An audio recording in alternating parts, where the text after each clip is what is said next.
L'ordre de Cîteaux a rayonné tout au long du Moyen-Âge et continue de rayonner dans le monde entier. Ce qui nous caractérise, c'est de vouloir vivre l'Évangile selon la règle de saint Benoît, qui a 4 piliers.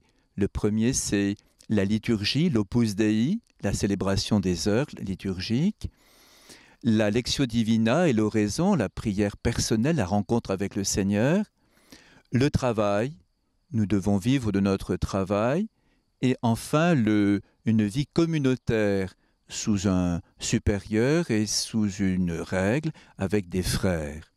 Actuellement, nous sommes une dizaine de frères et nous efforçons de nous convertir pour être dociles à l'Esprit Saint pour accomplir la volonté de Dieu.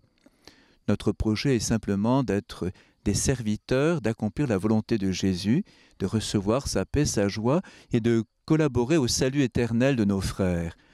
Notre vie aussi inclut le travail. Pour nous, le travail n'est pas un pinceau, un poids ou quelque chose de pénible. Même si l'aspect de pénibilité est présent, nous le ferons dans une démarche de co-rédemption, on pourrait dire, mais surtout de réalisation de la personne humaine et de collaboration, de partage fraternel avec les plus pauvres et pour nourrir la communauté et entretenir les bâtiments, ce patrimoine qui est précieux et qui est un signe de la présence chrétienne dans notre pays.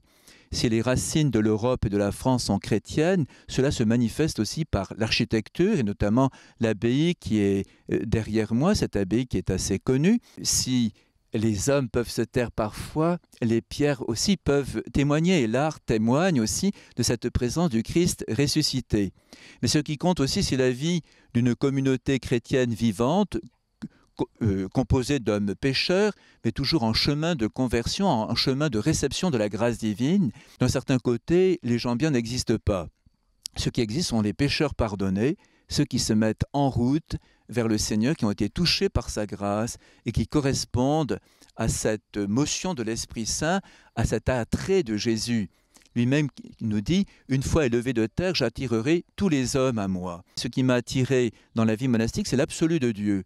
J'ai compris dans mon cœur, dans mon âme, que Dieu était tout et que le reste était rien. Et qu'en suivant le Seigneur, bien, je pouvais réaliser ma vie et que c'est lui qui m'appelait.